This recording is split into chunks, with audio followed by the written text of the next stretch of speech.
Hello किसान साथियों, कैसे हैं आप सभी। आशा करते बहुत ही बढ़िया होंगे, स्वस्थ होंगे, मस्त होंगे। स्वागत है आपके अपने यूट्यूब चैनल किसान मीडिया में और मैं आपका दोस्त मिस्टर विकास विद्यार्थी बीएससी एग्रीकल्चर से हाजिर हूँ आपकी सेवा में एक और नया वीडियो लेकर के किसान साथियों। और आप लोग देख रहे हैं देश का नंबर 1 चैनल किसान मीडिया। तो किसान साथियों, आज 19 जून 2024 हो चुका है और धीरे धीरे जो जून का महीना है वो ख़त्म होने वाला है। अब जून और जुलाई के बीच में जो सब्जियां लगाई जाती हैं उनकी जो भरमार चल रही है इस टाइम पर, जिनका प्रोडक्शन जो है बरसात के मौसम में मिलता है। और इस टाइम पर किसान भाइयों की जो है मूंगफली की खुदाई भी हो रही है और मक्का की कटाई भी हो रही है।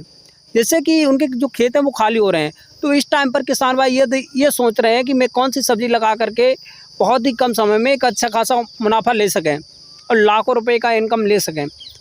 तो इन्हीं सब बातों को लेकर के आज मैं किसान भाइयों को एक ऐसी वंडरफुल और मोस्ट पॉपुलर खेती के बारे में बताने वाला हूं, जो कि आप मक्का की कटाई के बाद में और के साथ साथ मूंगफली की खुदाई के बाद में आप अच्छे से इसकी बुवाई करके और मात्र 90 से लेकर के 100 और 10 दिन के आसपास में आपको एक अच्छा खासा उत्पादन देखने को मिल जाएगा और 1 एकड़ के खेत से आप लाखों रुपए कमाएंगे। बस ये सब बातों को लेकर के मैं आज इस वीडियो के माध्यम से बताऊंगा आपको कि कद्दू की खेती आप किस प्रकार से कर सकते हैं। मात्र 90 से लेकर के 100 दिन में तैयार हो जाती है। मैं आज आपको बताऊंगा पॉइंट बाय पॉइंट कि आप लोग कद्दू की खेती किस प्रकार से करें और कब इसकी बुवाई करें, 1 एकड़ में बीज कितना डालें, खाद कितनी डालें, पानी कितने लगाएं, मार्केट में इसकी डिमांड क्या रहती है और रही क्या है पिछले वर्षों में। इन्हीं सब बातों को लेकर के हम करेंगे आपसे बातचीत, तो बने रहें, वीडियो को अंत तक जरूर देखें। और जो किसान भाई नए हैं हमारे यूट्यूब चैनल पर और जिन्होंने सब्सक्राइब चैनल नहीं किया वो सब्सक्राइब करके बेल आइकन की घंटी जरूर दबा लें, क्योंकि मैं इसी प्रकार के वीडियो हमेशा लाता रहता हूं किसान साथियों। तो खेती से जुड़े हुए, टेक्निक से भरे हुए किसान साथियों, तो बने वीडियो अंत तक जरूर देखें बिना स्किप किए हुए। तो आप ज़्यादा देर न करते हुए चलिए करेंगे वीडियो को स्टार्ट। दोस्तों, कद्दू की खेती करने के लिए सबसे पहले मैं आपको 5 ऐसे पॉइंट बताऊंगा जिसको ध्यान में रखना बहुत ज़रूरी है। सबसे पहले 1 नंबर पॉइंट में बात करूँगा साथियों कि आपको एक उच्च जल निकास वाली भूमि का चयन करना है, जिसमें कि जो जल भराव की जो समस्या है वो बिल्कुल भी नहीं होती, क्योंकि जल भराव वाली भूमि में हम कद्दू की खेती नहीं कर सकते हैं। क्योंकि अब आने वाले समय में मानसून आने वाला है और उस टाइम पर यदि हमारे खेत में पानी का भराव हुआ तो हमारी फसल गल सकती है। नंबर 2 पर हम बात करेंगे किसान साथियों कि आपके खेत में डेले नहीं होने चाहिए, अच्छे से उसकी जुताई करना आपको अति अनिवार्य है। किसी भी प्रकार से हमारे खेत में अच्छे से जुताई होना चाहिए, मिट्टी भुरभुरी होनी चाहिए। और नंबर 3 पॉइंट पर हम किसान साथियों बात करेंगे कि आपको एक पहले पलेवा कर देना है। अब पहले कब करना है, इसके के लिए आपको फर्स्ट जुताई के बाद में आपको पलेवा करना है। पलेवा के बाद में आपको क्या करना है वो मैं आपको बताऊंगा थर्ड पॉइंट में मैं आपको बताना चाहूँगा कि आप पहला पलेवा करने के बाद में, पहली जुताई के बाद में आपको 1 एकड़ के खेत में 8 से लेकर के 10 कुंटल वर्मी कंपोजिट की खाद, और यदि हम सड़ी हुई गोबर की बात करें किसान साथियों तो लगभग में 5 से लेकर के 7 टन सड़ी हुई गोबर की खाद 1 एकड़ के खेत में आपको कद्दू की बुवाई से पहले मिला देनी है।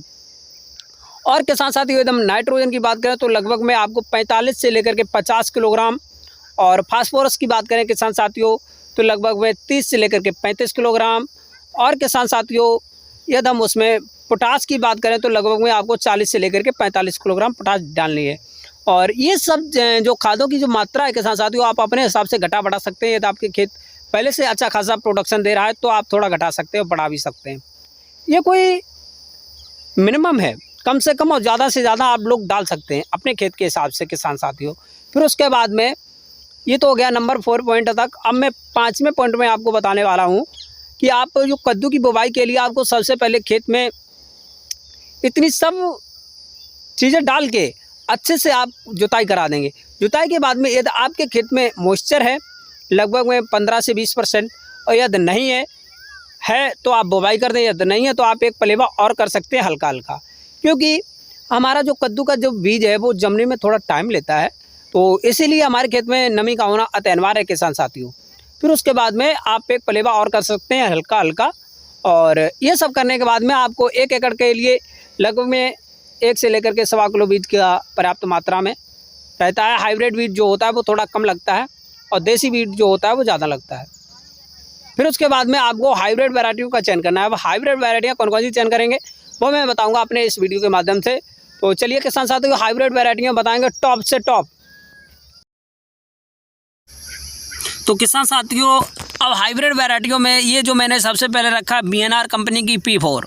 ये जो वैरायटी है किसान साथियों, लगभग में 90 से लेकर के और 101 दिन के आसपास में तैयार हो जाती है और इसका अच्छा खासा प्रोडक्शन रहता है किसान साथियों। फिर उसके बाद में ये भी है BNR कंपनी की आदि वैरायटी। ये भी एक कम दिनों में तैयार हो जाती है और इसके एकदम प्रोडक्शन की बात करें तो लगभग में आपको 130 से लेकर के 150 कुंटल प्रति एकड़ के हिसाब से आपको देखने को मिल सकता है यदि आप अच्छे से करेंगे तो। फिर उसके बाद में किसान साथियों ये है फार्म शक्ति की हाइब्रिड वैरायटी। आपको हाइब्रिड ही वैरायटियाँ कोई भी आप चयन करें तो आप हाइब्रिड ही वैरायटियों का चयन करें, क्योंकि यही वैरायटियाँ आप आजकल आपको एक अच्छा खासा हाईएस्ट प्रोडक्शन दे सकती हैं और मार्केट में इसी प्रकार की वैरायटियों का डिमांड भी है और अच्छा खासा रेट भी मिलता है किसान साथियों। फिर उसके बाद में आप अच्छे से इसकी बुवाई कर देंगे और बुवाई के टाइम पे जब आपका जो बीज है लगभग में वही 6 से लेकर के 7 और 8 दिन के आसपास में टेम्परेचर के अनुसार थोड़ा कम ज़्यादा हो सकता है, जम जाएगा और लगभग में 2 से 3 जब पत्ते हो जाएं इसके एकदम बुवाई की बात करें तो किसान साथियों लगभग में 1 से लेकर के 1.5 फीट पौधे से पौधे की दूरी रखनी चाहिए और क्यारी से क्यारी की यदि हम बात करें किसान साथियों तो लगभग में 6 से 7 फीट क्यारी से क्यारी की दूरी जो है वो रखना चाहिए। और अच्छे से आप लोग पौधों की जो बुवाई के बाद में अच्छे से रखवाली करना होगा, क्योंकि लौकी, कद्दू, करेला इन सब्जियों के जो बीज होते हैं जब इनके जम जाते हैं तो इसकी थोड़ी निगरानी अच्छे से करनी पड़ेगी, क्योंकि इनकी यदि बीज क्योंकि इनमें ज़्यादा कलेर तो फूटते नहीं, सिर्फ और सिर्फ मात्र एक ही किल्ला होता है, 2 बीजपत्री बीज होते हैं। और फिर उसके बाद में जब धीरे धीरे आपकी जो पौधे पौधने लगेगी, फैल जाएगी, तो उस टाइम पर आपको विशेष ध्यान रखना होगा कि इनकी खरपतवार पर, यदि कद्दू के खेत में खरपतवार हो गए तो वहाँ से आपको एक अच्छा खासा घाटा देखने को मिल सकता है। सही बता रहे हैं किसान साथियों। तो इसके के लिए आपको निराई और गुड़ाई 15 दिन के अंतराल पर करते रहना चाहिए और अच्छे से इसमें निराई गुड़ाई कर दें, जिससे कि हमारा खेत अच्छे से हरा भरा रहे और इसमें अधिक बीमारियां नहीं लगने पाएँ। फिर उसके बाद में अच्छे से बुवाई और निराई करने के बाद में खेत को खरपतवार रहित होना चाहिए और समय समय पर पानी देना चाहिए। गर्मियों के मौसम में 6 से लेकर के 8 दिन के अंतराल पर आपको पानी देना अति अनिवार्य है किसान साथियों। फिर उसके बाद में जब समय से पानी देंगे तो वहाँ से हमारी जो फसल है वो एक अच्छा ग्रो करेगी और अच्छे ग्रो के साथ साथ में जब हमारी फसल है जो धीरे धीरे फ्लोवरिंग स्टेज पे पहुँच जाती है तो वहाँ पर हमको निगरानी करना भी ज़रूरी होता है, खेत को खरपतवार रहित भी ज़रूरी होता है, किसी प्रकार के डिजीज भी नहीं लगने पाए, क्योंकि कद्दू की खेत में डिजीज भी बहुत सारे लगते हैं। तो यदि आपके खेत में खरपतवार हुए तो वहाँ से डिजीज लगने की संभावना बनी रहती है। तो खरपतवार रहित तो होना चाहिए सबसे पहले, और किसी भी प्रकार के जो पेस्टिसाइड होते हैं उनको न डाल करके आपको लेबरों के द्वारा कार्य कराना चाहिए, क्योंकि सब्जी की खेती में ज़्यादातर ये दवाई डालेंगे तो वहाँ से हमारी जो सब्जी की फसल है वो ख़राब होने की संभावनाएं रहती हैं। तो आप लेबर मजदूरों को करके काम कराइएगा तो अच्छा बेहतर रहेगा। जब आपके खेत में फ्लोवरिंग स्टेज पर हमारी जो फसल है वो पहुँच जाती है तो वहाँ से हमको अधिक निगरानी करने की ज़रूरत होती है किसान साथियों। और खेत के आसपास में तार वगैरह ज़रूर बांधें, क्योंकि बाहरी जानवर हमारे खेत में नहीं घुस पाएँ, क्योंकि बाहरी जानवर यदि घुसे तो वहाँ से हमको एक खेत में नुकसान भी पहुंचा सकते हैं। और यदि 1 एकड़ में किसान साथियों हम टॉप ड्रेसिंग के रूप में नाइट्रोजन की बात करें तो आपको एक बार में 2 से 3 बार देना चाहिए। तो एक बार में लगभग में भाई 30 से लेकर के 35 किलोग्राम नाइट्रोजन थोड़ा टॉप ड्रेसिंग के रूप में दे दें। वहाँ से आपके जो पत्ते हैं हरे भरे रहेंगे, फ्लोवर अच्छा आएगा, और जब फ्लोवर अच्छा आएगा तो हमारी फसल प्रोडक्शन अच्छा देगी। और फ्लोवरिंग स्टेज को डैमेज नहीं होने देना है, क्योंकि वहाँ पर आपके खेत में नमी होना अति आवश्यक है। यदि नमी नहीं हुई तो वहाँ से हमारे फ्लोवर भी डैमेज हो सकते हैं। तो इसीलिए फ्लोवर आने से पहले ध्यान रखें कि हमारे खेत में नमी होना अति अनिवार्य, नहीं तो पानी देना चाहिए। और जब फ्लोवरिंग स्टेज चलती है तो उस टाइम पर थोड़ा पानी कम ही देना चाहिए, देना भी नहीं चाहिए लेकिन ना हो, लेकिन तब थोड़ा कम दे दें। फिर उसके बाद में किसान साथियों आप लोग 1 एकड़ के खेत में यदि अच्छे से इसको करेंगे तो आपको लगभग में 130 से लेकर के 150 कुंटल के आसपास में भयंकर प्रोडक्शन देखने को मिलेगा। और यदि हम इसका विगत वर्षों में भाव की बात करें तो किसान साथियों 20 रुपये से लेकर के 40 रुपये पर केजी के हिसाब से आपको मार्केट में इसका भाव देखने को मिला होगा। और किसान साथियों यदि आप बताए गए पॉइंटों के अनुसार यदि कद्दू की खेती करते हैं तो 1 एकड़ के खेत में आपको लाखों रुपए कमाने में बहुत ज़्यादा देर नहीं लगेगी, क्योंकि जो कद्दू की फसल है वो लगभग में भाई 90 से लेकर के 100 और 1-10 दिन में तैयार हो जाती है।